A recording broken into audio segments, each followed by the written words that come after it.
Tracking summer storms and snow. I'm ABC 10 Chief Meteorologist Monica Woods. Just as we're wrapping up our astronomical summer, we have storms in the foothills and Sierra and some high elevation snow. Let's get to those storms first because we've actually had a flash flood warning go into effect over the Park Fire burn scar. You can see the area right here shaded in red. This is going to last until midnight with the potential of debris flows. Now, that's very possible because the terrain is very vulnerable with the amount of rain that we've been seeing.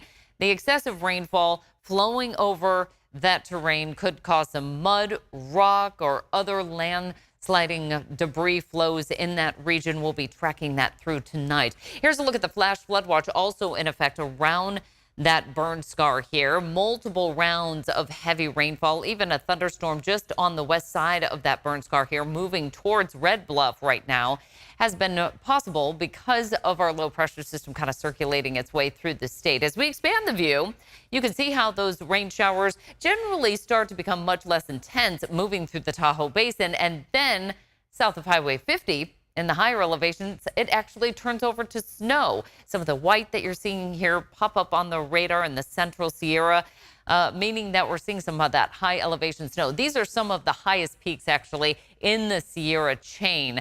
And that's why we're seeing the potential for more active weather in those regions around this winter weather advisory in place through tomorrow evening above 8,500 feet. 1 to 4 inches of new snow possible at the higher peaks. Could see even higher amounts of that snowfall. In terms of our rain, it's been a struggle to get anything in the rain bucket here throughout the valley. We've seen some areas of about 2/100ths of an inch to about 8/100ths of an inch. All in all, we'll call it less than 1/10 of an inch for all locations throughout the Central Valley and the foothills. But for the Sierra, you're seeing over 1/2 inch of rain for South Lake Tahoe. Temperatures there hovering in the 50s and even low 60s at times. Those are some of the lower peaks in the Sierra, whereas south of Highway 50, once we get into the central Sierra, that's where we really see some of those peaks going as far as about 9,000 and above 10,000 feet.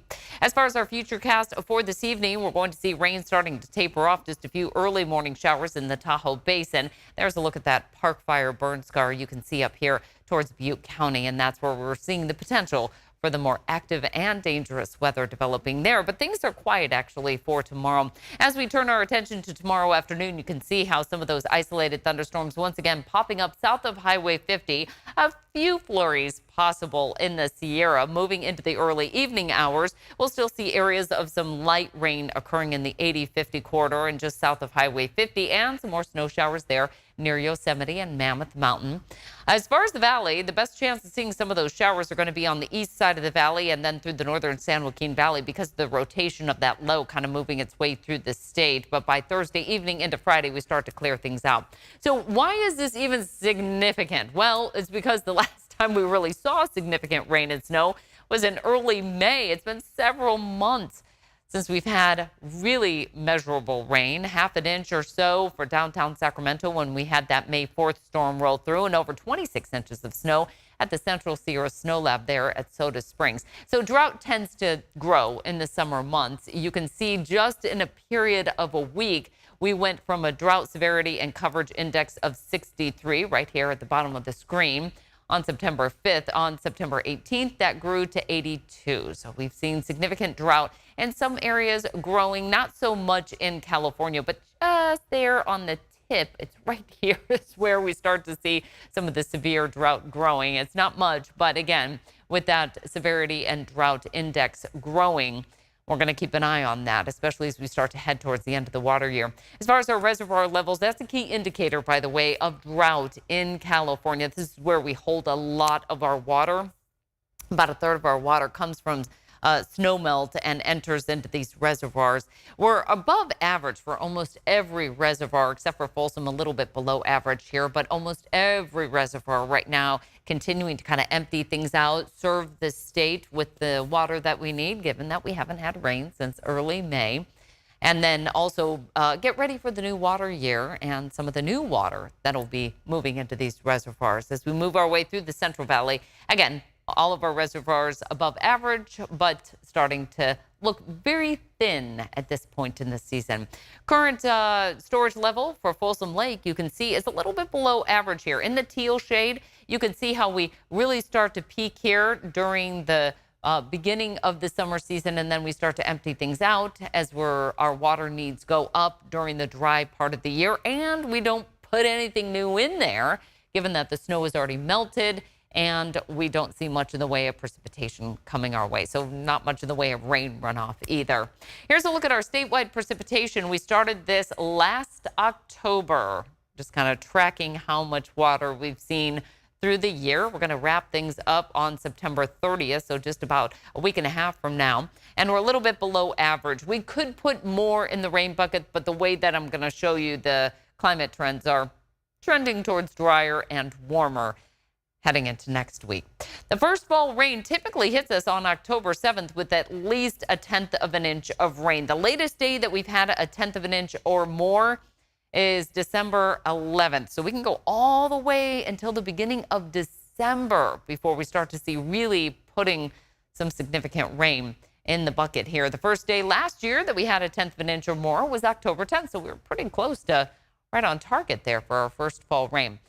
So far this year, we have not had anything for the month of September, at least for downtown Sacramento. We had a couple sprinkles here or there, but nothing measurable. We only average about 1/1500ths of an inch of rain. So it's not that big of a deal if we don't get anything in the month of September.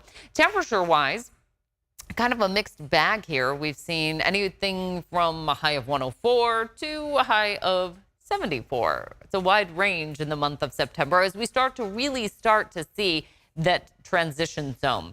Again, a few showers possible for tomorrow afternoon, mainly right along that Sierra spine and through parts of central California. But once that low starts to move its way out, here comes the big ridge of high pressure warming back in the outlook by Sunday. And early next week, we'll start to see a little bit in the way of heat risk developing across the Bay Area in that moderate range. That's going to expand in through the Central Valley from Monday into Tuesday. We'll see a few areas that are going to be flirting with a high of 100 with a likely warmer scenario to wrap us up for the month of September and head into the beginning of October, and a likely drier setup for us as well throughout much of the West. The numbers for tomorrow: highs in the 60s for the Sierra, 70s and 80s down low, with highs in the 60s across the coast.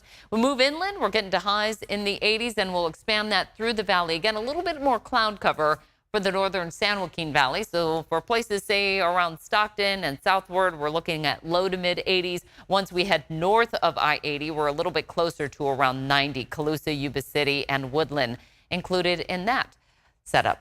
Our 5-day regional forecast, we're going to clear the clouds and bring in some warmth here for the mountains. Highs will be warming into the mid-70s by Sunday and Monday as we're welcoming in fall.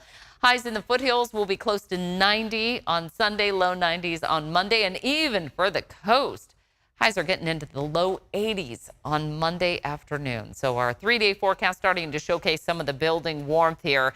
By the beginning of the weekend, high near 90. By the end of the weekend, mid-90s, upper 90s on Tuesday. That's going to be the peak heat. But you can see we're not done there. We're going to keep it right around the low to mid-90s all the way through the end of next week into the beginning of the next weekend. Now, we're going to keep these extended in-depth forecasts going and explainers as well. You can always catch our weather playlist on ABC10 Plus. That's live, local, always on, and it's free on Apple TV, Roku, and Fire TV.